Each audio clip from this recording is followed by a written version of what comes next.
Selamat siang semuanya.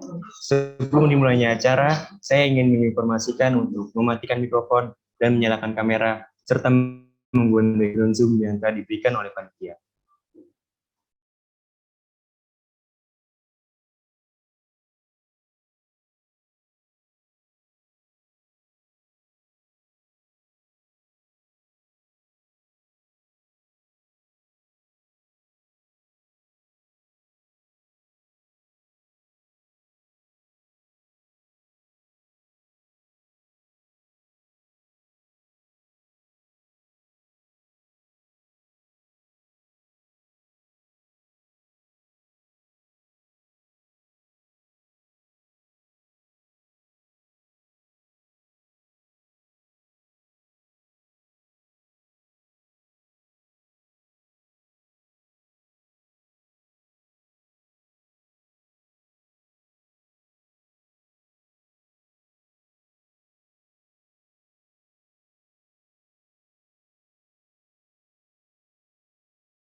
Assalamualaikum warahmatullahi wabarakatuh.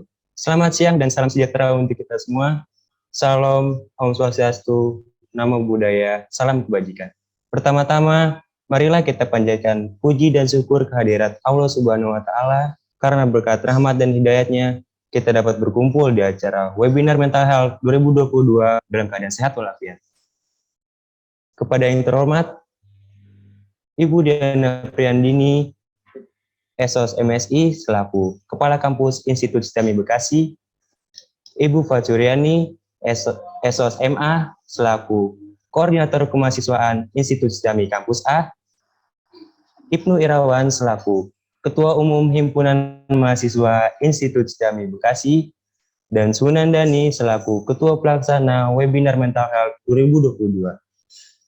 Dan yang saya banggakan, seluruh peserta Webinar Mental Health 2022 pada siang hari ini, saya ingin mengucapkan selamat datang dan selamat bergabung dalam acara Webinar Mental Health 2022 pada siang hari ini. Alhamdulillah, puji dan syukur kita panjatkan kehadirat Allah Subhanahu wa Ta'ala, karena atas berkat rahmat dan hidayahnya, kita dapat berkumpul di acara Webinar Mental Health 2022 pada siang hari ini. Walaupun dilaksanakan secara online, secara virtual ya teman-teman, semoga kita semua dalam keadaan sehat selalu. Amin ya rabbal alamin. Untuk mempersingkat waktu, kegiatan webinar Mental Health 2022 dengan tema Don't Let Your Insecurity Ruin Your Future akan segera dimulai. Sebelumnya, perkenalkan, saya Sarul Ramadan selaku pembawa acara webinar Mental Health 2022 pada siang hari ini. Selanjutnya, kita akan menyanyikan lagu Indonesia Raya dilanjutkan dengan menyanyikan Mars Institut STEMI.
Sosial dan manajemen STEMI menjaga kualitas dengan penuh integritas. Bersama Institut STEMI tatap masa depan pasti, bersama membangun negeri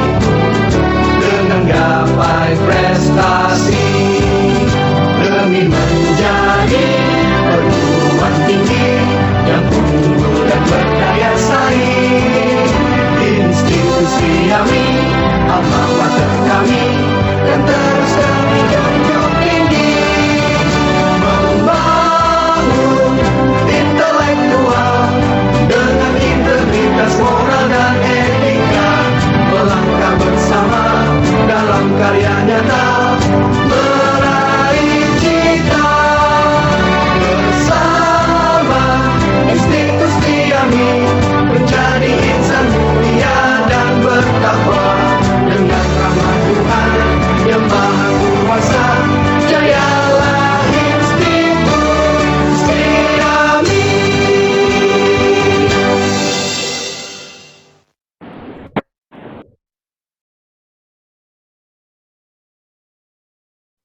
Selanjutnya, saya akan membacakan tata tertib dan susunan acara kegiatan webinar pada hari ini. Berikut saya bacakan terlebih dahulu untuk tata tertib webinar Mental Health 2022 pada siang hari ini, yaitu 1. Webinar akan dimulai pukul 13.10 waktu Indonesia Barat. 2. Room dibuka 15 menit sebelum webinar dimulai. 3. Peserta wajib masuk room 10 menit sebelum webinar dimulai. 4. Peserta wajib mengaktifkan kamera dan menggunakan latar jika mendukung. 5. Peserta wajib berpakaian sopan dan rapi. 6. Peserta wajib mematikan mikrofon selama webinar berlangsung.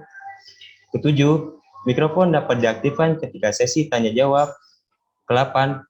Peserta wajib mengganti nama tampilan dengan format berikut: nama lengkap, underscore asal, daerah, instansi, atau sekolah. 9. Room chat WhatsApp group akan dibuka selama webinar berlangsung.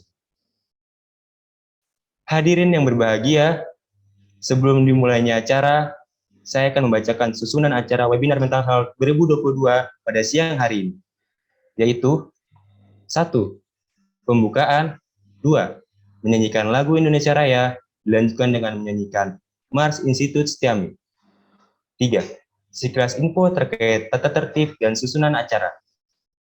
4. Sambutan-sambutan. 5. Sekilas info terkait pembicara 1 dan sesi penyampaian materi plus Q&A. 6. Sekilas info terkait pembicara 2 dan sesi penyampaian materi plus Q&A. 7. Sosialisasi INES dan pengumuman giveaway. 8. Penutupan.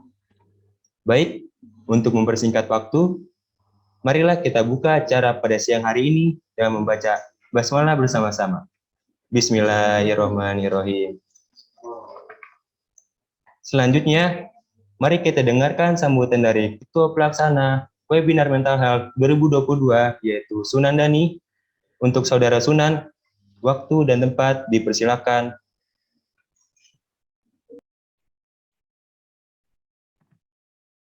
Ya, halo, selamat siang. Assalamualaikum warahmatullahi wabarakatuh. Pertama-tama, saya mau mengucapkan terima kasih kepada rekan-rekan panitia dan juga peserta yang sudah hadir dalam kegiatan webinar ini. Juga kepada yang terhormat Ibnu Irawan selaku Ketua Hima Institut Setiami Bekasi dan juga Ibu Fat Suryani SSOS MA selaku Kabak Kemahasiswaan Institut Setiami Bekasi, juga Ibu Diana Prihadini, SSOS MSI, selaku Kepala Kampus Institut Setiami Kota Bekasi. Terima kasih atas kehadirannya pada kegiatan webinar ini yang bertajuk Don't Let Your Insecurity Ruin Your Future, yang dimana webinar ini kami adakan guna memberikan materi dan motivasi tentang betapa pentingnya dan berharganya diri kalian agar terus tampil percaya diri. Mungkin ini saja yang mampu saya ucapkan, kurang lebihnya saya mohon maaf. Saya Sunandani, sekian dan terima kasih. Wassalamualaikum warahmatullahi wabarakatuh.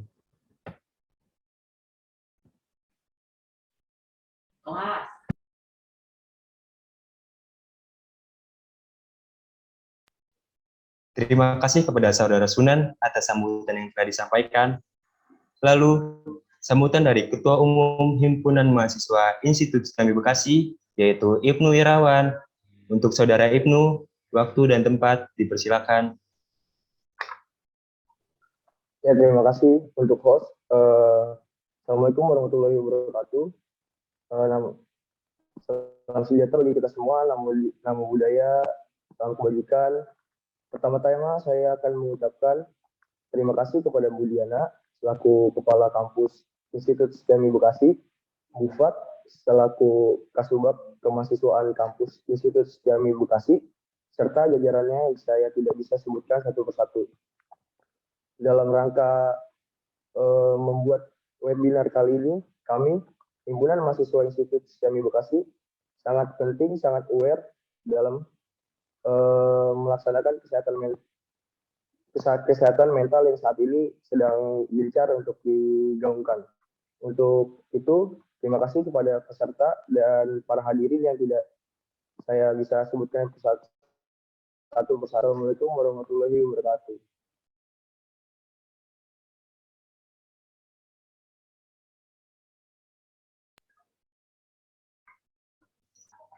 Terima kasih kepada Saudara Ibnu atas sambutan yang telah disampaikan. Dan yang terakhir, sambutan dari Kepala Kampus Institut Setiami Bekasi, yaitu Ibu Diana Prihadini, SOS MSI. Untuk Ibu Diana, waktu dan tempat dipersilakan. Baik, terima kasih Mas Sahrul, host kita yang keren ya pada hari ini. Bismillahirrahmanirrahim. Assalamualaikum warahmatullahi wabarakatuh. Selamat siang dan salam sejahtera untuk kita semuanya. Alhamdulillah, puji dan puji syukur kita panjatkan kehadirat Allah Subhanahu wa Ta'ala, karena dengan perkenannya maka pada hari Sabtu yang cerah ini kita bisa mengikuti webinar tentang mental health ya 2022 yang diselenggarakan oleh Himpunan Mahasiswa Institut Setiami Kampus A. Salawat serta salam tak lupa kita sampaikan kepada junjungan besar kita Nabi besar Nabi Muhammad Sallallahu Alaihi Wasallam beserta kita semua pengikutnya, insya Allah istiqomah hingga akhir zaman. Yang saya hormati Mbak Fat Suryani atau Ibu Fat Suryani, saya manggilnya Mbak karena masih muda ya. Mbak Fat, Kasubag Kemahasiswaan Kampus A, terima kasih Mbak Fat. Kemudian ada Ketua Himpunan Mahasiswa Institut Setiami, ini luar biasa, yang sangat saya banggakan dan saya sayangi, Mas Ibnu, terima kasih Mas Ibnu, luar biasa. Ada Mas Sunandani, wah ini keren banget ya, Ketua Panitia kegiatan hari ini beserta tim dan seluruh panitia serta seluruh pengurus Hima ya, yang sudah dari beberapa minggu lalu ya menyiapkan kegiatan hari ini. Kemudian ada pembicara kita yang luar biasa yang sudah bergabung. Ada Bapak Krisantoro, terima kasih Pak Kris sudah berkenan untuk menyampaikan materi hari ini, dan Mbak atau Ibu nih, Arum Septi, MC ya, dari psikolog, sesuai dengan tema hari ini. Ya. Kemudian tidak lupa kepada seluruh peserta webinar, ya mudah-mudahan tidak mengantuk karena materinya menarik walaupun jam 13, malam minggu masih lama ya, jadi teman-teman hari ini bisa mendapatkan ilmu yang bermanfaat, ini sangat berfaedah ya, sertifikatnya nanti bisa teman-teman jadikan portofolio pada saat nanti teman-teman melamar pekerjaan.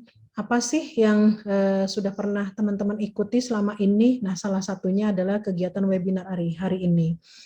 Sedikit dari saya, webinar mental health ini sangat penting ya, kesehatan mental ini sangat penting dan perlu diperhatikan, sama seperti kesehatan fisik, karena ini saling mempengaruhi ya, antara kesehatan fisik dengan kesehatan mental. Apabila kesehatan mental kita sehat, maka kita mampu berkontribusi untuk lingkungan kita. Sama seperti yang dilakukan oleh rekan-rekan hari ini, dari Hima berkontribusi untuk teman-teman, berkontribusi untuk kampus, dan tetap dipertahankan. Dan saya mengapresiasi ya, kami dari jajaran manajemen Institut Setiami mengapresiasi kegiatan hari ini. Mudah-mudahan bisa berjalan dengan lancar. Peserta sudah 164, wow, keren. Ya, mudah-mudahan ini bisa bertahan sampai akhir, giveaway-nya yang pasti oke juga ya. Tadi ada yang tanya, saya lihat di chat room ya. Dan sekali lagi saya menyampaikan selamat kepada Ketua Hima, Ketua Panitia, dan rekan-rekan semua, kepada Bu Fat juga, selamat mengikuti webinar hari ini, sukses, terima kasih. Assalamualaikum warahmatullahi wabarakatuh. Waalaikumsalam warahmatullahi wabarakatuh.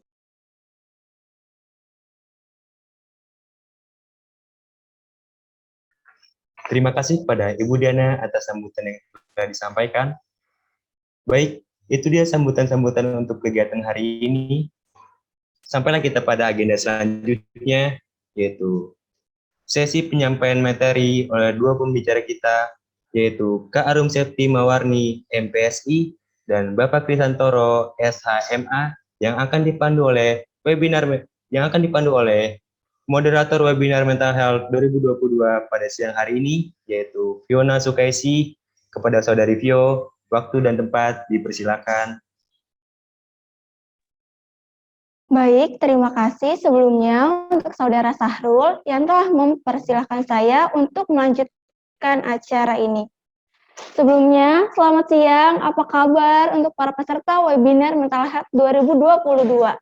Sebelum kita lanjut ke acara inti, izinkan saya memperkenalkan diri saya.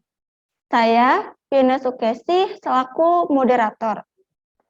Langsung saja, kita mendengarkan pemaparan materi pertama dari Kak Arum MMPSI. Sebelumnya, izinkan saya untuk membacakan CV dari Kak Arum.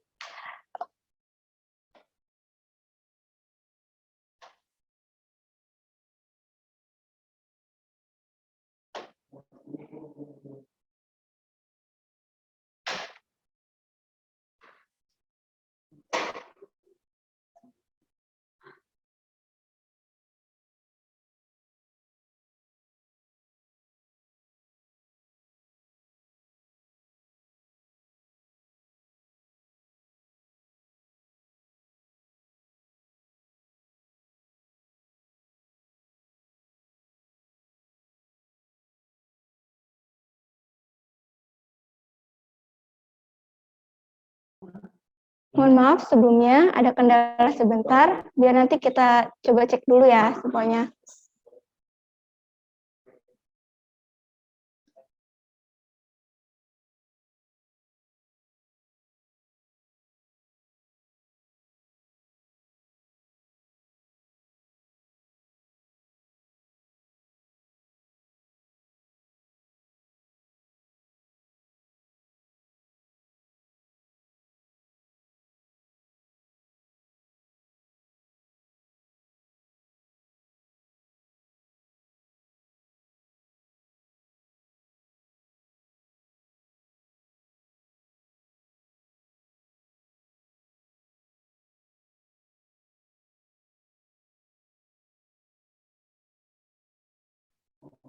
Sekali lagi sebelumnya mohon maaf karena memang kita lagi ada kendala. Ini lagi kita coba buka dulu ya untuk ininya CV-nya Kak Arum.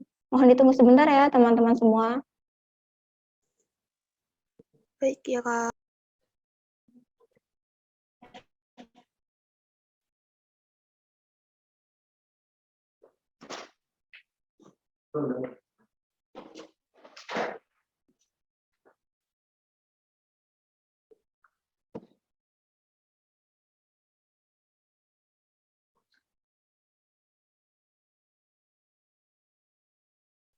Baik, maaf sebelumnya karena ada kendala di share screen, akan saya bacakan CV dari Kak Arum Septi Mawarni, MPSI. Sebelumnya, Kak Septi ini adalah psikolog klinis dewasa yang berfokus pada isu kesehatan mental dan juga pemulihan. Work experience dari Kak Arum ini pernah praktek kerja psikolog klinis tahun 2017 sampai 2018 di Rumah Sakit Dustira Cimahi. Dan Kak Arum ini juga psikolog associates di tahun 2019 until present di Halodoc, Cassandra dan Associates, dan juga di ibunda.id 2021 until present di RSIA Tambak. Selanjutnya ada educational history, yaitu Kak Arum lulusan dari Universitas Pajajaran S2 dengan profesi psikologi majoring klinis dewasa tahun 2016 sampai 2019 dan S1-nya dari Universitas Negeri Jakarta S1 Psikologi tahun 2011 sampai dengan 2015 dengan skripsi terbaik. Seminar dan workshop-nya Kak Arum pernah mengikuti layanan konseling Pertamina Psikolog pada bulan Februari 2021 until present. Ada layanan konseling sejiwa, HIPSNI, ex gugur tugas, ex staf kepresidenan di bulan Mei 2020 until present. Dan ada juga di grafologi Karosi April 2019. Yang terakhir ada Hypnotic Guided Imagery UGM Juli tahun 2019. Itu dia CV dari Kak Arum. Sebelumnya, untuk Kak Arum Septi Mawarni, MMPSI, kami persilahkan.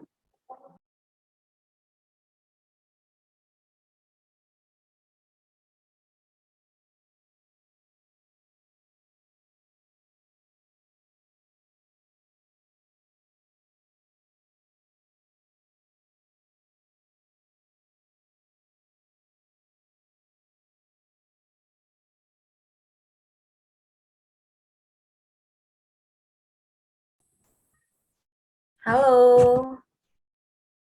Halo Kak Arum. Tadi agak nge-lag sebentar. Halo, selamat pagi semuanya. Pagi Kak, halo. Biar seger ya. Jadi kalau siang nanti bawaannya bobo, terus hawanya mendung, nanti ngantuk lagi. Selamat pagi semuanya, salam kenal. Saya Arum. Boleh panggil Kak Arum, boleh panggil Mbak Arum, boleh panggil Bu Arum karena memang juga sudah menjadi seorang ibu. Jadi senyamannya teman-teman semuanya ya. Sebelumnya saya ucapkan terima kasih banyak untuk pihak manajemen Setiami. Terima kasih juga buat teman-teman Hima Setiami sama panitia sudah ngundang saya untuk gabung bareng. Saya mau ajak apa ya? Jalan-jalan bareng buat memahami insecurity. Oke, ready? Ready ya? Siap ya? Nah, karena siap, diharapin dari teman-teman, biar seru, biar saya ngerasa, duh kok kayak nggak ngomong sendiri, makanya saya harapkan teman-teman bisa nih, nanti kalau saya tanya, atau kalau ada yang mau komentar, diperkenan untuk chat di chat room-nya. Boleh kan ya panitia ya? Boleh kayak gitu? Oke, kayak gitu. Oke, sip. Kalau gitu kita mulai jalan bareng sama saya, dijadikan kesempatan yang enak buat teman-teman paham dirinya. Jadi mohon dimaksimalkan, walaupun mungkin sambil dengerin, sambil nontonnya sambil boboan atau duduk nyaman dan lain sebagainya, pokoknya dinikmatin, disimak dengan sebaik-baiknya dan coba diperhatikan dengan perjalanan kehidupannya. Kita mulai. Silakan tolong dibantu dari teman-teman panitia. Apa sih yang mau akan saya kasih ke teman-teman semuanya? Cara apa nih? Yuk. Ini dia. Don't let your insecurity ruins your future. Nah, jadi teman-teman Hima dari Setiami Bekasi ini minta saya untuk Kak, kayaknya ngasih temanya ini ya Kak. Apakah yang membuat tema ini begitu Kak, yang insecure di sini? Boleh dong, jawab dong. Ada nggak yang saya Kak insecurean banget orangnya? Boleh jawab. Oke, by chat saya Kak. Udah ada tuh yang saya Kak dari Batam lagi. Saya Bekasi. Saya Kak. Saya Kak. Aku kadang. Oke, kadang. Saya Kak. Saya. Hanya panjang ya. Oke. Aku Kak. Saya Kak. Saya. Nah, kita ngomongin insecure dan yang sudah merasa diri insecure. Beneran apa enggak nih? Terus insecure-nya ini sampai ganggu banget apa enggak nih? Kita cek bareng-bareng yuk. Next slide yuk. Tolong dibantu. Apa sih isi saya nih? Slide berikutnya saya mau ajak teman-teman ngeliat apa sih? Oke, klik. Oh ini tadi salam kenal. Tadi udah ya kenalan namanya ya. Nah, oke. Nih, lihat ilustrasi ini. Kayak gini nggak? Yang satu ngelihat yang lain. Yang satu, aduh gue pengen deh kawaii sama pretty kayak itu orang. Tapi yang satu lagi ngelihat yang lain, aduh gue pengen deh yang minimal sama punky. Ya, coba lihat lagi berikutnya. Apa berikutnya? Nah, suka ngerasa gini nggak? I work and work and work and work and I still think I'll never be good enough. Saya udah kerja terus, saya udah belajar terus, belajar terus, kok nggak cukup-cukup ya? Kok nggak pinter-pinter ya? Kok nggak mampu-mampu ya? Nah, suka ngerasa gitu juga nggak? Nah, coba cek ya. diri sendiri ya. Relate kan? Coba next slide. Ada lagi nggak yang relate sama teman-teman? Yuk. Apa ilustrasi berikutnya? Bener banget ya. Oke, apa nih? Kayak gini juga nggak nih? Nih, ada yang ngerasa gini nggak kehidupannya? Isinya tuh, aduh aku udah ngelakuin yang bener belum ya? Apakah semua hal yang aku lakuin bener nggak ya? Apa ya tujuan hidup aku? Apa ya yang aku pengenin? Aduh aku happy nggak ya? Apakah setiap orang ngeliatin aku? Apakah tubuh aku oke? Terus aku oke banget bawah. Kayak gini nggak? Ada yang kayak gini nggak? Relate? Aduh, kok yang kayak gini banyak ya? Koneksi saya semoga aman ya. Koneksi saya semoga aman ya. Kok kayak gini banyak nih, coba kita cek lagi ya. Relate banget, next slide. Kayak gini juga enggak. Mana nih? Next slide, oke. Coba bayangin, ini paling lumayan sering teman-teman klien, sorry nggak teman-teman. Klien saya datang isinya kayak gini. Udah coba mikir positif, giliran ada yang negatif satu, udah ngerasa itu yang paling benar. Gitu nggak? Di awal udah nangis ya, mau nangis nggak apa-apa kalau mau nangis. Oke. Banyak banget yang ngalamin kayak gini. Dan ketika saya minta teman-teman untuk sharing kesempatan kali ini, itu buat teman-teman tahu kalian tidak sendirian.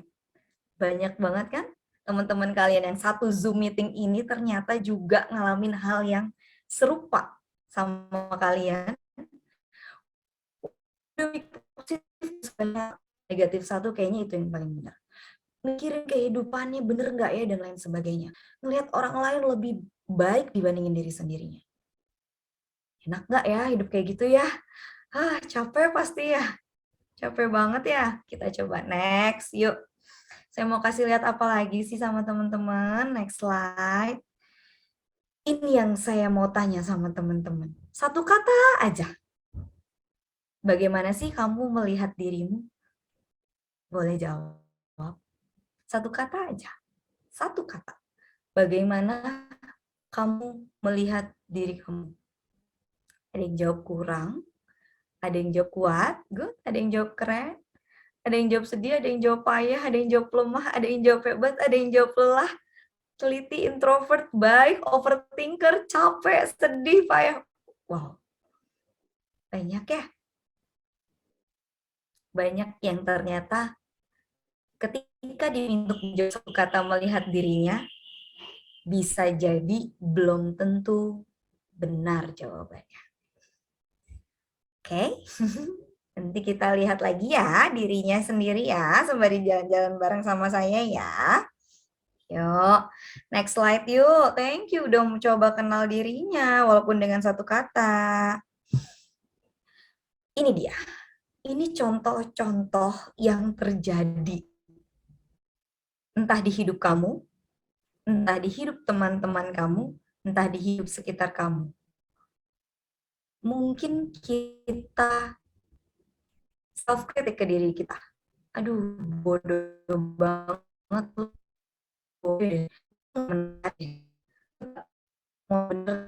Lu tuh gak kayak orang lain ya. Kok lu good ya? Lu kok loser sih? Lu kok gak bisa punya temen ya?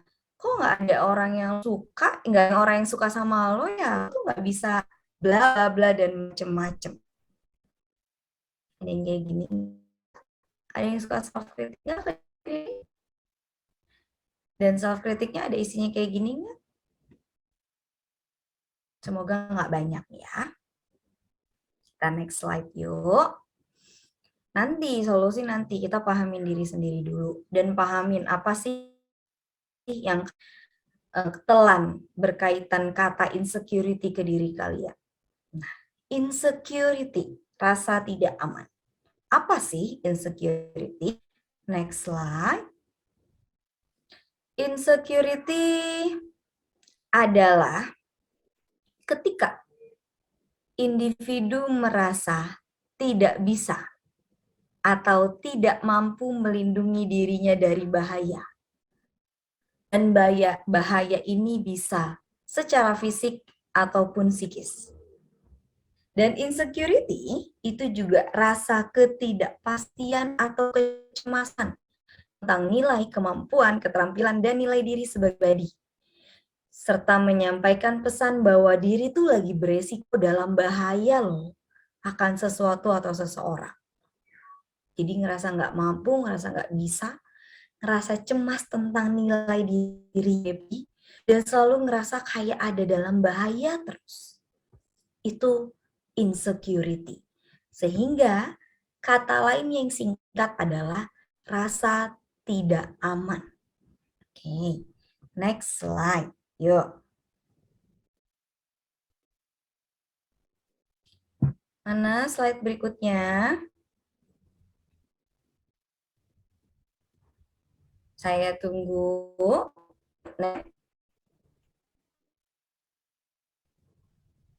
Keganggu. Oke. Nah, ini saya mau minta teman-teman ngecek dirinya sendiri, ya. Ini ada 4 ciri orang yang insecure. Cek teman-teman, ini self checking ya. Jadi nggak mesti langsung ketika kalian after dari sini terus ngerasa ini saya insecure nih Kak. Belum tentu. Ini masih self checking. Jadi penilaiannya masih berdasarkan nilai diri.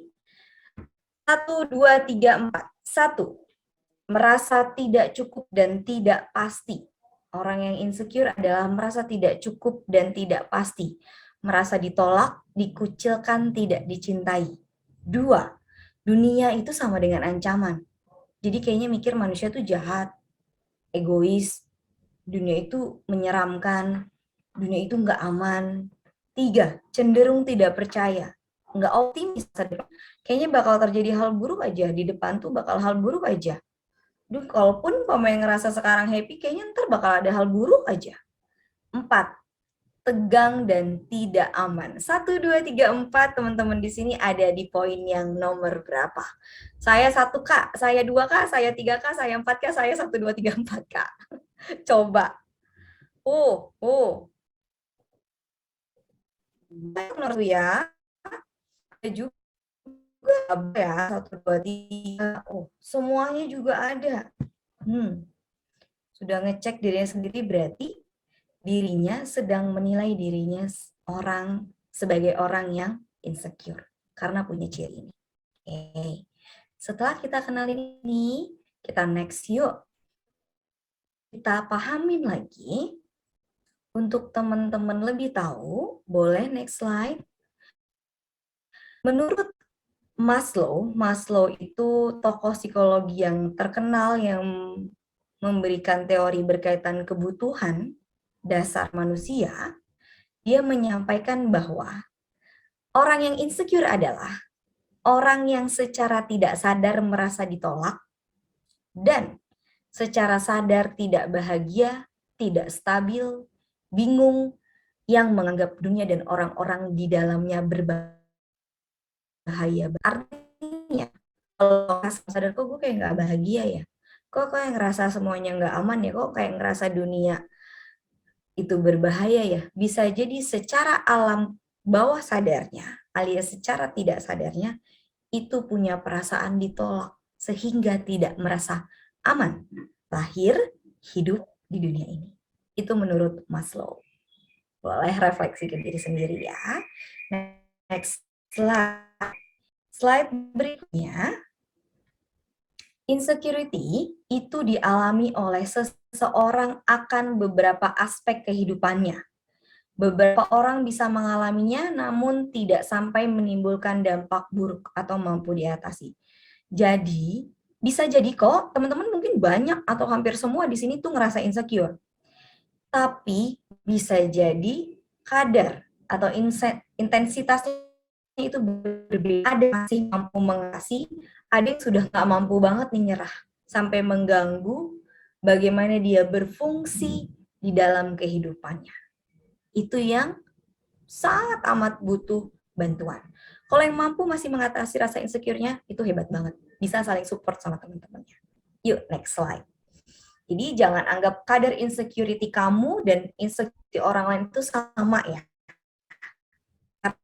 kita manusia bisa jadi beda aspeknya. Sekarang sudah kenal nih, udah lumayan paham nih, udah saya kak ini gitu kan tentang insecurity. Kira-kira kita juga butuh tahu, kok bisa sih insecure ini hadir di hidup kita? Apa sih yang menyebabkan insecure terjadi? Dan apa nih akibatnya kalau kalau saya, kalau aku, kalau diri ini ngebiarin terjebak dalam rasa insecure. Next slide. Dulu soal insecure. Ini ada beberapa penyebab munculnya tidak aman di dalam diri kita. Yang pertama, tidak bisa kita pungkiri, faktor genetik itu menjadi hal yang berpengaruh bagi munculnya rasa tidak aman di dalam diri kita. Diturun kepribadian, temperamen, itu diturunkan dari satu generasi ke generasi, dari generasi lagi ke generasi lagi. Jadi boleh cek, ya saya insecure, nurun nggak? Turunan dari papa mama nggak ya? Kalau papa mama nggak terlalu, apa kakek nenek ya? Apa orang tuanya kakek nenek ya? Atau kakeknya saya ya? Atau neneknya nenek saya? Dan lain sebagainya. Jadi memang sudah diturunkan dari generasi ke generasi. Itu yang pertama.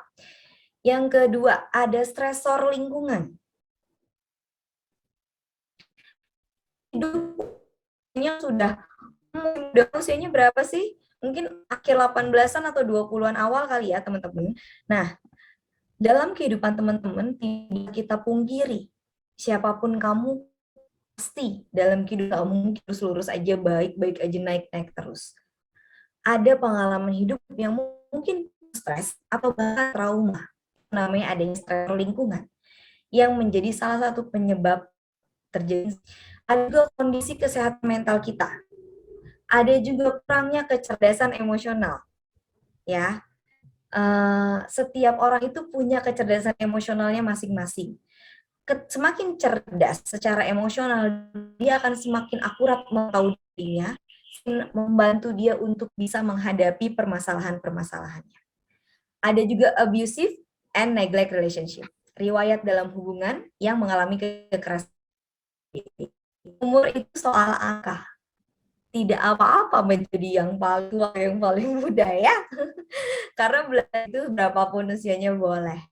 Jadi kita semoga maksimalkan. Karena walaupun misalnya sama nih umurnya, saya juga udah berusia kok. Tapi kita masih satu rate, yaitu usia dewasa muda. Artinya kita masih muda. Bareng nih, ternyata penyebab insecurity ketika semua ini jadi satu, gabung bareng.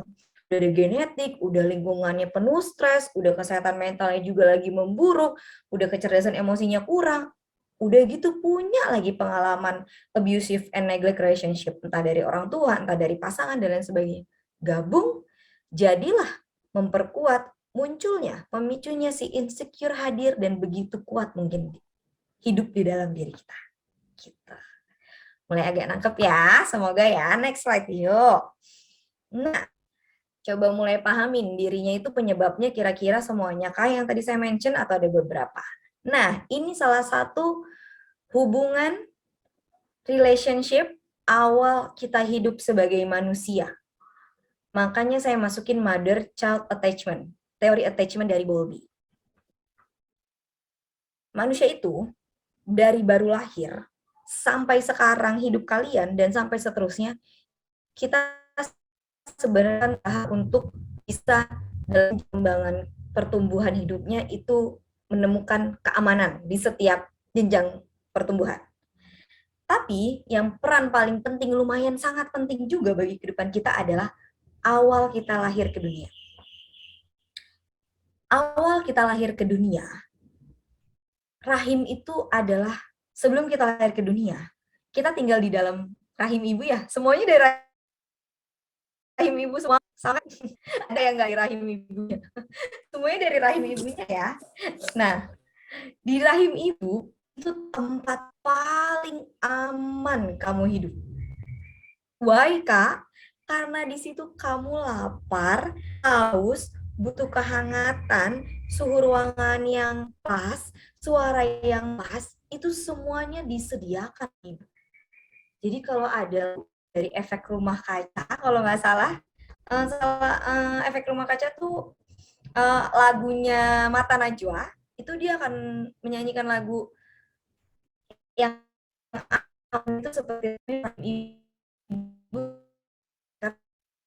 ketika kita ke dunia itu asing buat manusia. Suhunya beda sama suhu di rahim. Suaranya beda sama suara waktu di rahim. Itu akan membuat kita pas itu Mbak, bagaimana sih orang pertama yang hadir di hidup kita, khusus si ibu, itu berperan dalam membantu kita merasa aman melalui dekapannya, melalui ASI-nya, memenuhi kebutuhan makannya, memenuhi kebutuhan pampers-nya yang nyaman, dan sebagainya. Mengenal tangisan di situ awal kita menumbuhkan rasa aman terhadap dunia. Nah, makanya peran calon ibu atau calon ayah di sini yang nanti akan menjadi pendamping istrinya, menjadi orang tua, untuk tahu ini.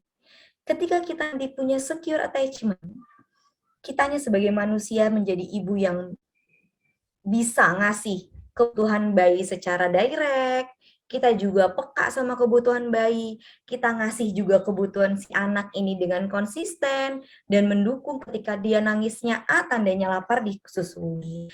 Dia kemudian nggak nyaman nangis atau ingin pelukan, digendong, langsung diberikan, dan itu terulang, maka anak akan ngerasa safe, aman, ngerasa confident, ngerasa cukup, ngerasa tenang, ngerasa bisa mandiri hidup di dunia. Karena aman dunianya dalam dekapan ibu, dipenuhi terus sama ibu. Hingga akan terjalin secure attachment. Nah, gimana ketika misalnya mamahnya, ibunya, secara nggak sadar itu ngerasa nggak bisa nge-provide kebutuhan anak dengan tepat. Jadinya bisa jadi berjarak sama anak. Nggak sesuai ngasih ke anak. Nah, ini bisa jadi anaknya akan ngerasa rejected, ngerasa ditolak. Sering sama sinya. Ngerasa kok nggak dikasih makan, kok nggak dipeluk, waktu ini nggak. Maka yang terbentuk adalah avoidant attachment, yaitu kelekatan yang menghindar. Jadi mulai di sini ini, 3 ini nanti, avoidant, ambivalent, sama disorganized, ini ntar dasar-dasar adanya insecure, rasa nggak aman. Lalu kalau misalnya ibunya nih nggak konsisten ngasihnya, terlalu sensitif, anak juga akan ngerasa stres, ngerasa marah. Jadinya ambivalent attachment-nya. Ambivalent itu tidak seimbang. Lalu ada lagi kalau ibunya unpredictable, nggak jelas, punya ketakutan tersendiri, bahkan edik terhadap obat-obatan, itu bisa terjalin attachment yang disorganized. Biasanya anak-anaknya ngerasa takut, ngerasa sad, ngerasa marah, ngerasa pasif, self-esteem-nya low.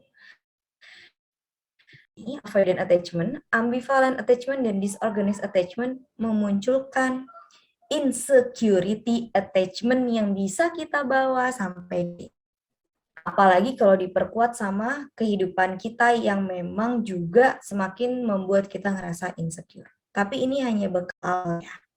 Bukan berarti langsung menjadi salah orang tua kamu. Karena kamu juga punya andil dan peran ketika sudah tumbuh menjadi lebih dewasa untuk memandang ke permasalahan diri dan orang lain itu seperti apa. Gitu. Oke, agak-agak nangkep dikit, jadi mulai nangkep kayaknya dulu saya diasuhnya dengan seperti apa ya, gitu. Kalaupun seperti itu, semoga ada penerimaan ya. Next slide. Di slide berikutnya, kita akan coba cek apa aja nih tipe-tipe insecurity. Nah, ada insecurity terhadap relationship, misalnya sama pasangannya yang poses, ada social insecurity, ngerasa nggak aman di tempat sosial, ada insecurity, ngerasa gambaran tubuhnya tuh nggak oke, kok orang lain lebih cakep, kok gue enggak, ada job insecurity, kok pekerjaan orang lebih keren dibanding gue, ada basic need insecurity kayak makanan, tempat tinggal, seperti itu. Duh, makanan gue kok makanan gue nggak oke nih, nggak sehat-sehat nih, makanan gue ditakar-takar dan sebagainya. Itu juga bisa salah satunya. Ini macam-macam. Kenalin dirinya masuk dari mana ya. Biasanya kalau usia-usia remaja, usia-usia dewasa awal ini relationship, sosial, body image, insecurity. Mulai masuk-masuk kerja ada job insecurity. Seperti itu. Oke? Yuk, next slide yuk. Nanti kalau mau ada tanya-tanya, diinget-inget boleh diketik dulu, nanti disampaikan ya. Nah, manifestasi perilaku. Tidak semua insecurity, orang yang insecure itu kelihatan langsung insecure. Karena bisa jadi dinyikan sehingga manifestasinya, perilaku yang tampilnya itu contohnya 3 hal ini. Approval seeking behavior. Jadi punya perilaku yang selalu mencari approval, persetujuan. Gue udah cantik belum ya? Gue kalau ngepost ini bagus nggak ya? Kalau gue makan di sini ya ini nggak apa-apa kan ya? Attention seeking behavior, mencari perhatian, yang perilakunya paham mungkin teman-teman kalau cari perhatian, yang pakaiannya mungkin lebih menarik, atau mungkin bertingkah-tingkah centil dan sebagainya, atau mungkin melakukan sesuatu hal yang berlebihan. Dan exaggerated power status seeking behavior, jadi perilaku yang mencari status kekuatan yang lebih tinggi, jadi selalu berusaha untuk bisa nampilin kalau gue nih punya status yang tinggi loh, kekuatan yang oke loh, dan sebagainya, punya jabatan yang oke dan sebagainya. Bisa jadi itu manifestasi dia selama ini bahwa dia punya rasa insecure. Ya. Dirinya ada yang manifestasi gini nggak? Coba kenalin dirinya ya. Next slide yuk. Slide berikutnya.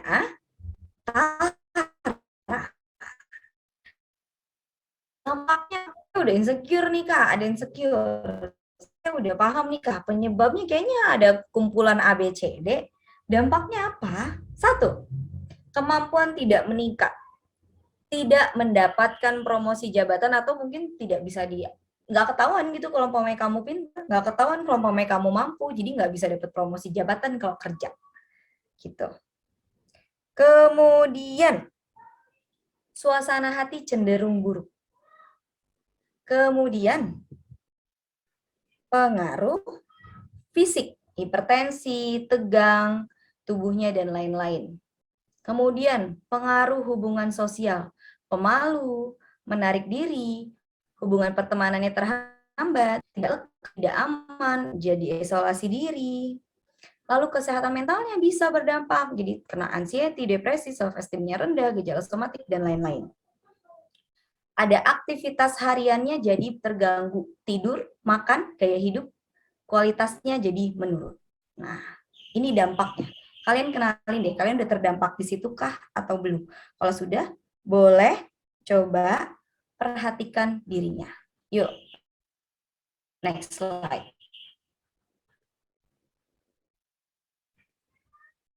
Next slide.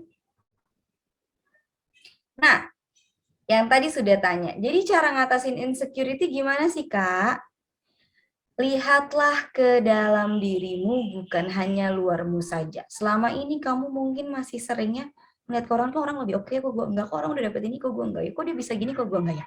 Kita terlalu sering ngeliat keluar, jarang ngeliat ke dalam diri. Yuk, maka coba lihat dalam diri. Slide berikutnya. Apa sih yang saya maksud dengan lihat dalam diri itu? Mana slide berikutnya? Yuk, boleh puterin. Ini untuk kamu, lihat dulu ya, tonton dulu ya.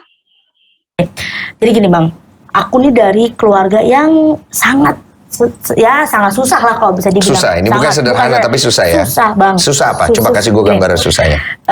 Jadi kayak, maksudnya gini, dari kecil tuh aku terbiasa hidup dengan beasiswa. Oke. Jadi, bukan beasiswa, otak nih udah jalan nih, gimana caranya sekolah, duit nggak ada. Gimana caranya gue harus sampai sekolah, duit tuh nggak ada. Udah mikir ya? Udah mikir. Jadi dari kecil itu udah kayak aku lihat ayah ibuku, mamaku harus jadi pembantu di rumah orang, nyuci setrika. Pembantu? Iya, nyuci setrika di rumah orang. Asisten rumah tangga? Yes. Pembantu? Iya, tapi pulang pergi gitu. Okay. Yang kerjanya nyuci setrika rumah orang. Ayahku tukang ojek. Tukang ojek, oke. Tukang ojek gitu. Nah, tapi aku dari dulu kayak selalu gini, kayak aku tuh di sini nih ada impian nih. Iya. Impian, jadi nah aku selalu kejar akademis dulu waktu sekolah. Jadi aku harus ranking satu. Kenapa? Pembuktian. Dulu, nah karena dulu tuh keluarga aku paling dikucilin lah istilahnya gitu. Jadi orang tua gue nggak bisa nih, nggak bisa membuktikan orang gue harus bisa dulu kayak Lu gitu. harus bisa mengangkat martabat dan itu ya. Tua, betul. Gitu. Oke, itu bagus. Satu itu. Ini kalau ketika aku gede, kenapa aku kayak gitu ya? Kalau dulu mah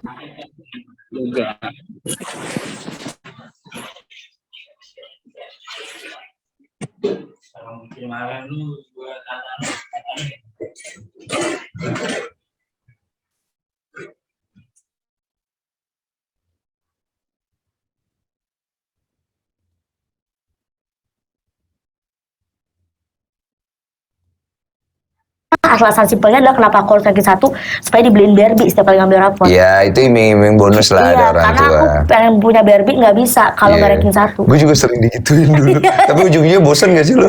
Ada lo titik jenuh. Bodoh amat tuh mau kasih gue hadiah apa. Lanjut. Gitu, jadi nah terus gini. Dan aku nih punya modal cuman kayak menyenangkan orang. Aku bisa les bahasa Inggris, bisa berenang ke waterboom, bisa makan Pizza Hut. Tau nggak dulu SD karena apa? Karena berteman sama anaknya Om Parto. Aku satu SD sama anaknya Om Parto Patrio. Dia orang kaya kan di saat di SD itu kan. Anaknya Om Parto deket banget sama aku. Jadi kalau dia mau les bahasa Inggris gak ada temen, aku ikut. Aku bilang tapi aku nggak bisa bayar, dibayarin sama Om Parto. Lu ngerasa diri lu kayak waktu dulu ada gak sih jiwa-jiwa insecure yang tinggi? Gue ngerasa. Gak ada. Oh lu gak ada ya? Gak ada. Gue insecure sih dulu. Kayak gue ngerasa anjing, gue tuh gak ada apa-apanya dibanding dia. Gak ada lu. Aku pede aja. Itu makanya. Aku cerita tahu aku harus menyenangkan orang. Itu orang senang sama aku. Jadi aku bisa makan sumpit hokben dari zaman SD. Orang-orang di kampung rumahku mana ada. Ke McD aja jarang. Gitu kan. Nah aku tuh bisa ngerasain aku dapat peluang itu.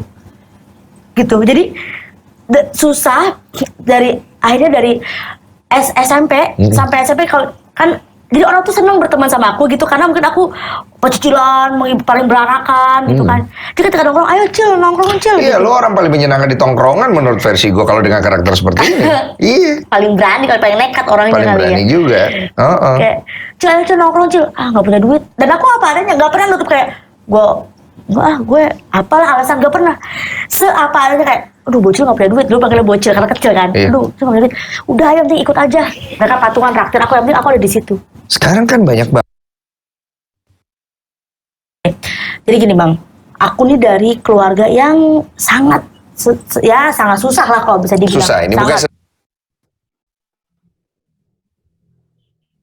Oke.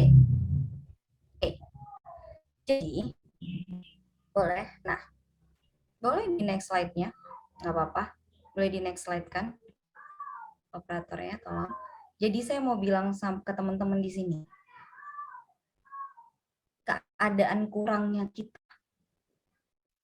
tidak mesti terus-menerus kita jadikan alasan untuk kita ngerasa kurang. Keadaan kurangnya kita itu bisa kita jadikan alasan untuk kita tahu lebihnya kita apa, sehingga kita bisa memenuhi yang kurang itu. Maka, seperti dari Kiki Saputri, kamu tuh bisa menjadi diri yang membantu diri kamu sendiri loh, untuk mengatasi kekurangan kamu loh. Salah satunya dengan menerimanya. Yes, keluarga saya seperti ini. Yes, fisik saya seperti ini. Yes, kemampuan saya cukupnya seperti ini. Tapi gunakan kekuatan kamu untuk membantu kamu hidup lebih nyaman. Banyak dari kita tidak kenal kita lebihnya di mana, kuatnya di mana. Jadi lihat diri kamunya utuh, nggak cuma orangnya doang. Yuk, next slide, yuk. Itu salah satu cara untuk bisa bebas dan security biar kalian masa depannya lebih cerah. Seperti yang Jung bilang, yang panggilannya sih. Siapa yang ngelihat keluar itu ya cuma mimpi. Yang ngelihat ke dalam itu dia yang lebih bangun. So, who am I? Kenali diri kamu. Siapa kamu? Aku pejuang Kak, dari aku belum lahir. Itu dari yang belum lahir tuh aku udah berjuang untuk bisa hadir di bumi ini, untuk bisa lahir. Keren gitu. Yuk, next slide yuk. Kenali dirinya. Ya, slide berikutnya. Banyak dari kita yang belum memahami kelemahan. Jadi kelemahan itu bukan berarti mesti dipaksa hilang, bukan berarti mesti cuma dikritik doang. dan hanya mengkritik diri sendiri. Pahami kelemahannya, jangan cuma ngeritik. Pahami kelemahannya ini, maka bantu kelemahan itu untuk kamu terima dan munculkan kekuatan kamu sebagai support dalam hidup kamu. Next slide yuk. Slide berikutnya, menaklukkan insecurity. Pertama, memang perlu untuk hiduplah sehat, lifestyle. Kenali, sadari diri kamu secara utuh, saya mention. Kalau saya hanya minta satu kata, sebenarnya diri kalian tidak akan pernah bisa tergambarkan. Gambarkan diri kamu secara utuh, sebanyak-banyaknya kata yang mungkin hadir. Dan terima pengalaman kamu. Masa lalumu kah? Masa kinimu kah? Itulah kamu. Next.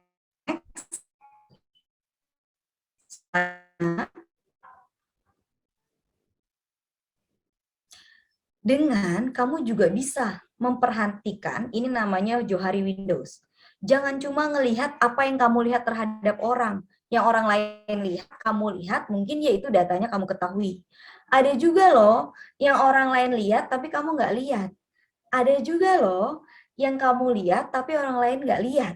Ada juga loh yang orang lain nggak lihat, kamu juga nggak lihat, yang sebenarnya butuh bantuan ke profesional untuk kenal, lihat diri kamu utuh. Jadi jangan cuma ngelihat dari satu sisi. Ya, next slide. Ini yang saya maksud soal utuh. Nah, mungkin dari kita pasti punyalah idealnya tuh saya kayak gini, Kak. Tapi real self-care saya kayak gini. Maka nggak apa-apa kalau kalian punya ideal self kalian, butuhnya misalnya badannya oke, pinternya begini, dan ya nggak apa-apa ideal self-nya. But, ajak ideal self ini dan real self itu nggak terlalu jauh gap-nya. Dan real self ini setidaknya perlahan-lahan bisa bantu untuk mencapai ideal self-nya, ideal yang kamu pengini. Bukan cuma kritik kelemahannya. Next slide. Itulah jadinya aku. Slide berikutnya.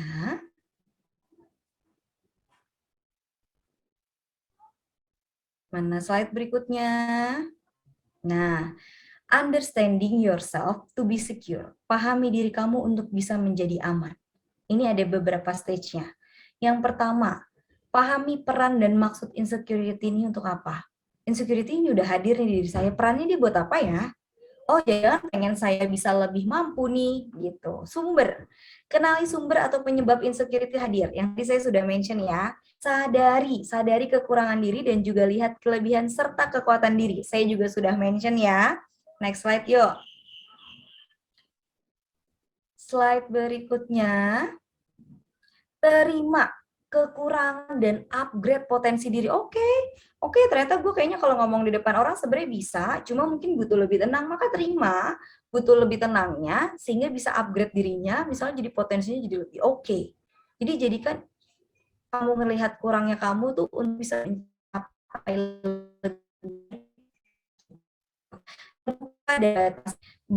berbagi. Perbolehkan diri juga membatasi dengan hal yang mungkin kurang sehat. Jadi nggak apa-apa membatasi beberapa bagian kehidupan diri dengan kehidupan sosial kalau memang nggak bikin sehat. Skill, tingkatkan keterampilan deal dengan insecurity.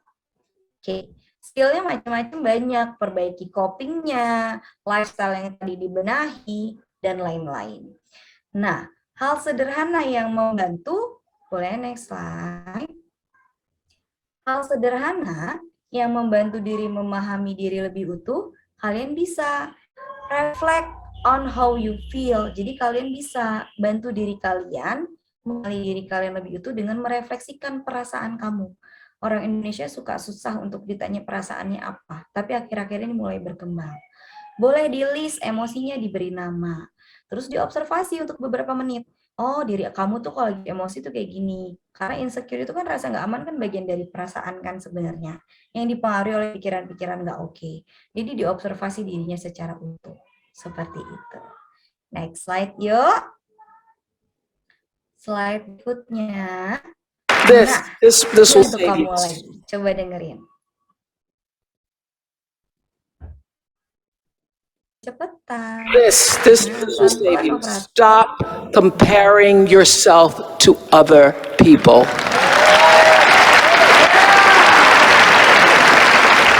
You're only on this planet to be you.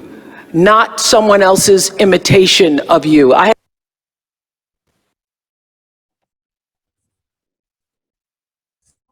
Membandingkan diri kamu dengan orang lain. Kamu tuh cuma satu di dunia ini. Oke. Jadi berhenti ngebandingin. Karena kita tidak akan pernah terbandingkan. Mau 1000 kali pun kamu membandingkan, kita tidak akan pernah terbandingkan karena kita unik.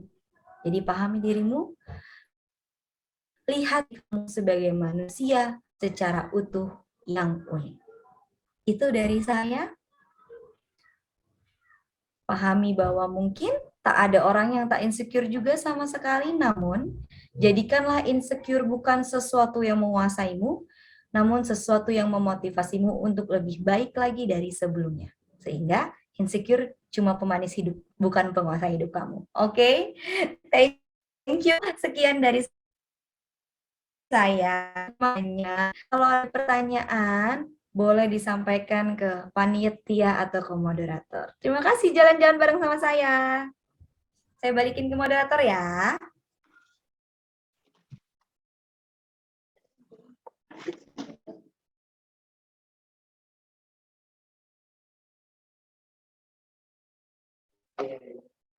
Baik, terima kasih kepada Kak Arum Septi Mawarni MPSI atas materinya yang sangat luar biasa. Terima kasih juga nih, kita udah dikasih ilmu yang bermanfaat. Baik, Kak Arum, sebelum lanjutkan ke sesi yang selanjutnya, kami akan melakukan penyerahan sertifikat secara simbolis. Dimohon untuk Kak Arum tetap menyalakan kamera karena akan didokumentasikan.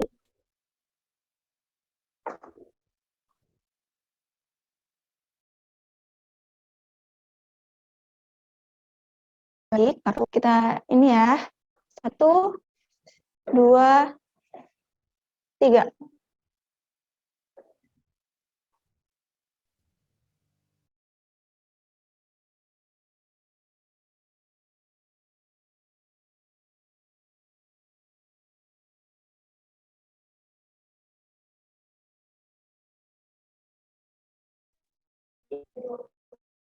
Untuk semuanya, yang bertanya kan raise hand ya, nanti akan saya pertanyaan terbaik.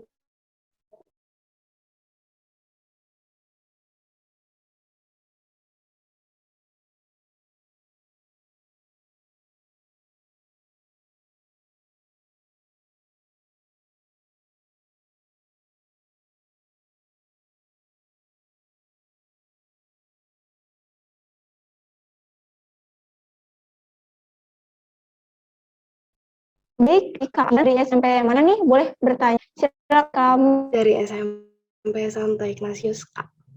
Terima kasih banyak sebelumnya untuk moderator, untuk kesempatannya. Perkenalkan, saya Amel. Saya umur 15 tahun, baru tamat SMP dan akan lanjut ke SMP 1 bulan 7 ini. Ingin bertanya kepada saya, ingin akan bagaimana diri. Jadi, saya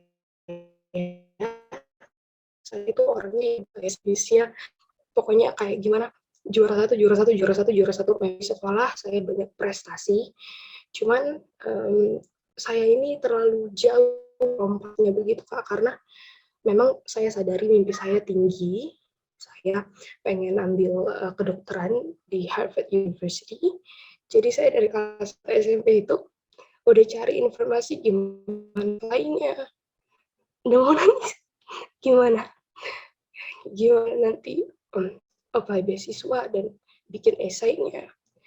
Di saat teman-teman saya yang lain itu menikmati masa-masa remajanya mereka, saya lompatnya udah terlalu jauh. Saya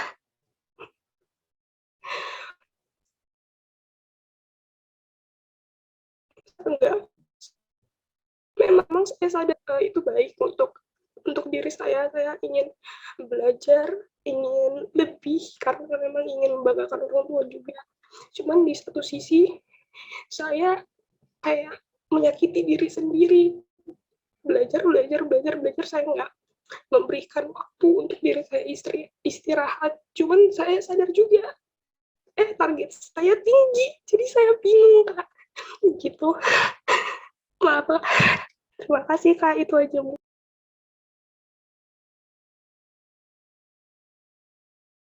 Halo Amel, thank you udah cerita. Hebat banget tuh udah cerita. Um,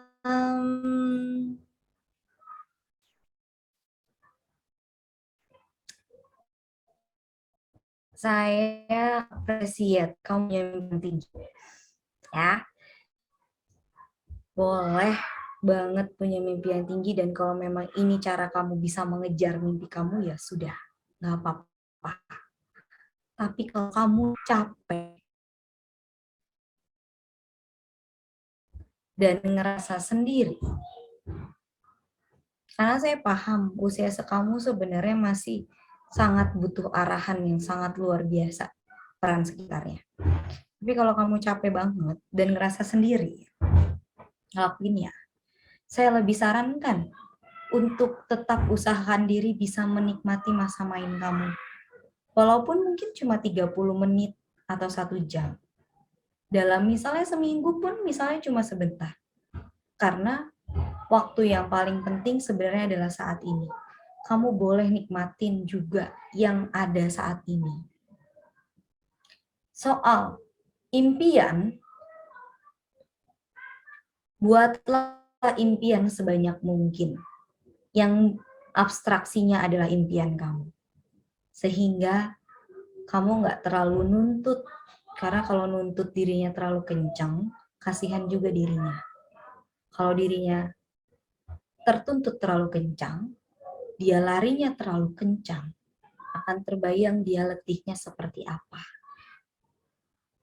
Kalau kamu bisa menanggung konsekuensi dari letihnya itu, ya nggak apa-apa, silakan. Tapi saya tetap sarankan boleh diperbanyak lagi impiannya. Dan jangan terlalu nuntut dirinya. Kalau emang udah capek banget dan bingung banget, minta bantuan orang untuk arahannya bagaimana. Istirahatlah sejenak untuk kamu bisa nikmati masa remaja kamu. Gitu ya Mel ya. Kira-kira ada lagi yang mau ditanya Mel? Mana Amel? Ya, Kak. Mana Mel? Masih bingung aja sih, Kak. Nggak tahu gimana cara. Kadang memang ingin istirahat, pengen merasa bodoh amat, cuman ketika lihat kan misalnya ini masuk ke SMA Negeri 1, orang-orangnya pada pinter banget, ingin lebih. Memang kan sadar kita manusia tidak pernah merasa puas, kita pengen terus lebih, cuman ada batasnya, cuman Amel nggak bisa, Kak, gitu. Nggak bisa sama belum bisa beda ya. Ya mungkin sekarang buat kamu masih belum bisa. Kalau memang masih kenceng banget, saya sih lebih saranin kamu nggak apa-apa, ke psikolog itu nggak mesti sesuatu yang parah ya. Boleh kok untuk cerita ke psikolog, nanti akan dibantu lebih subjektif kaitan dengan keadaan kamu. Karena apalagi kalau kamu SMA 1, misalnya SMA 1 itu SMA favorit, mungkin kamu ngerasanya jadi kayak lari terus bareng sama yang lain. Yang lain lari, kamu juga lari. Jadi kayak lari terus siapa yang lebih cepat gitu ya. Kan capek kalau kayak gitu, seolah kalau aku nggak lari, aku salah. Gitu ya. Kalau aku nggak lari, aku ketinggalan jauh. Nah, berarti kan di situ sebenarnya ada pemikiran yang tidak rasional. Bisa jadi ada pemikiran yang tidak sehat. Saya akan mentionnya gitu. Bisa jadi ada pemikiran yang tidak sehat. Sehingga itu akan membuat kamu lebih tidak bisa menikmati kehidupan. Maka nggak apa-apa, nanti ngobrol ke psikolog yang senyaman kamu aja, untuk kamu bisa dibantu untuk memaparkan menggunakan pemikiran sehat. Artinya, kamu tetap boleh mencapai impian kamu mau ke Harvard University, tapi dengan pemikiran kamu yang lebih sehat. Karena kalau kamu mau mencapai impian kamu dengan kamunya tertuntut, kan capek banget. Itu masih panjang jalannya. Ya. Nggak apa-apa, Amel.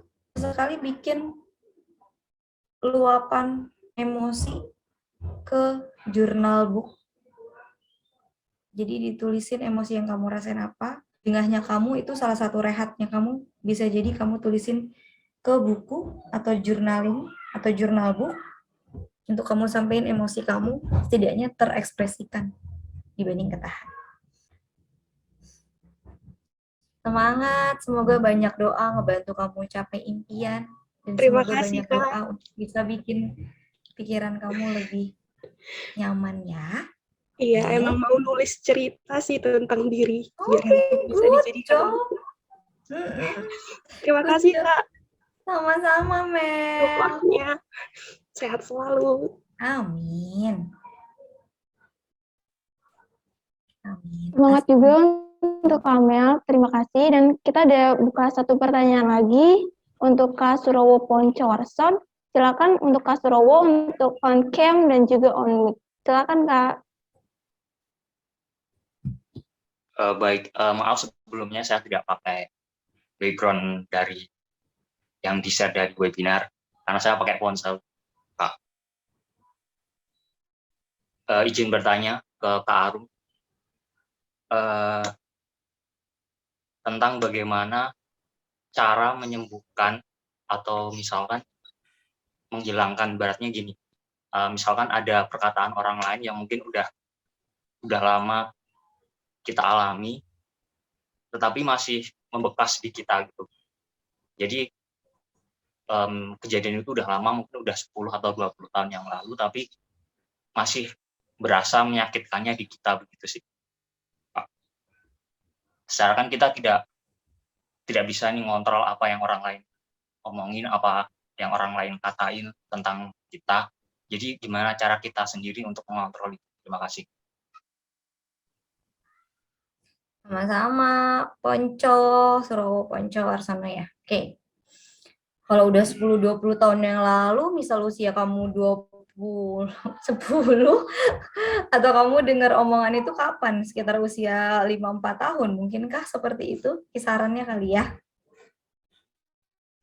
Kalau itu berarti saya akan jelasin dikit dulu. Pada dasarnya, otak manusia itu reseptif terhadap negative emotion.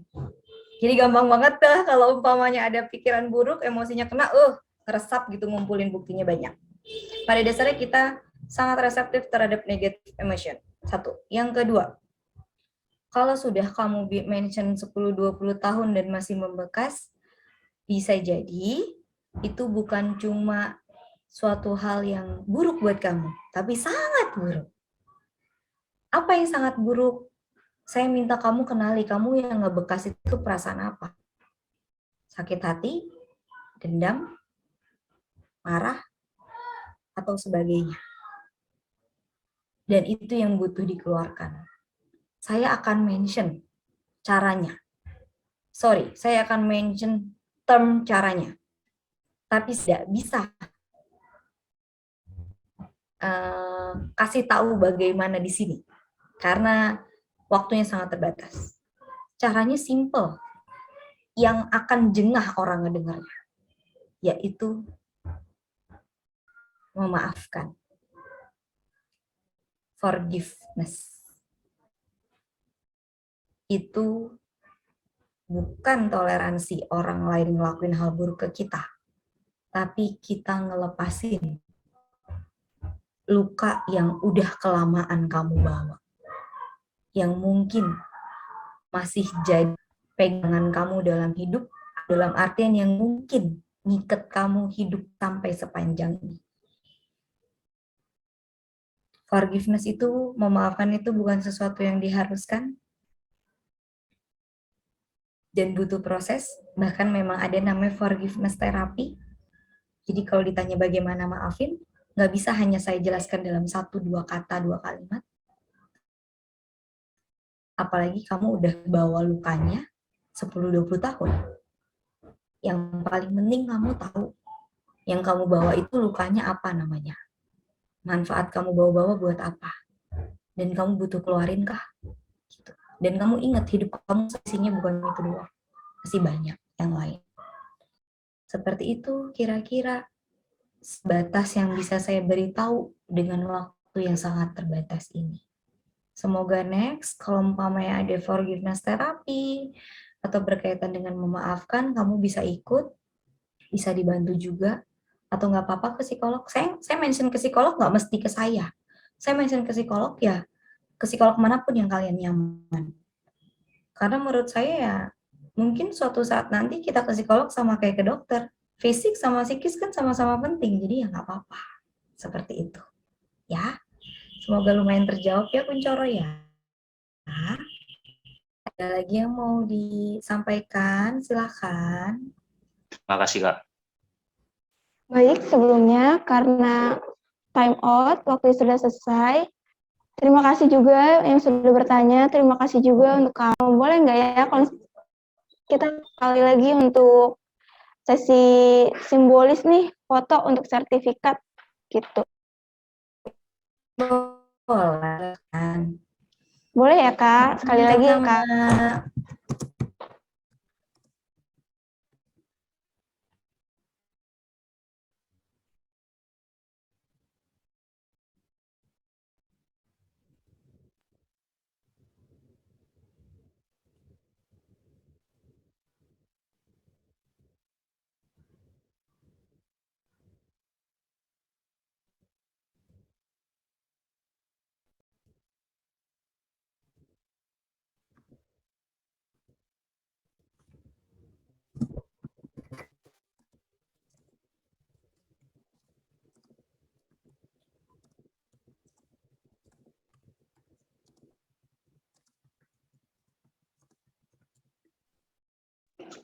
Baik, sebelumnya terima kasih juga untuk Kak Arum atas materi yang diberikan. Terima kasih juga untuk para peserta webinar nih yang udah nanya-nanya. Karena seru banget nih partisipannya dari kalian semua. Terima kasih juga Kak Arum. Makasih banget ya Kak. Semoga kita semua ketemu di next time lagi, di lain waktu lagi. Di acara yang lebih seru lagi saya yakin. Oke, thank you. Saya izin pamit undur diri ya. Terima kasih banyak semua kesempatannya. Yang masih banyak pertanyaan, semoga nanti ada lain waktu kita bisa sharing lebih dalam lagi. Selamat bertumbuh semuanya. Percayalah kalian tidak sampai di sini. Percayalah hal yang tidak nyaman dalam hidup kalian, dalam batas pengetahuan kalian, tapi di luar pengetahuan kalian alias dalam pengetahuan itu ada hal baiknya bagi hidup kalian. Selamat bertumbuh, selamat menikmati kehidupan. Sampai bertemu lagi. Terima kasih banyak Setiami, terima kasih banyak Hima, terima kasih banyak teman-teman. Bye-bye. Saya pamit undur diri ya. Selamat sore. Selamat sore Kak Arum. Terima kasih ya Kak. Salam Kak.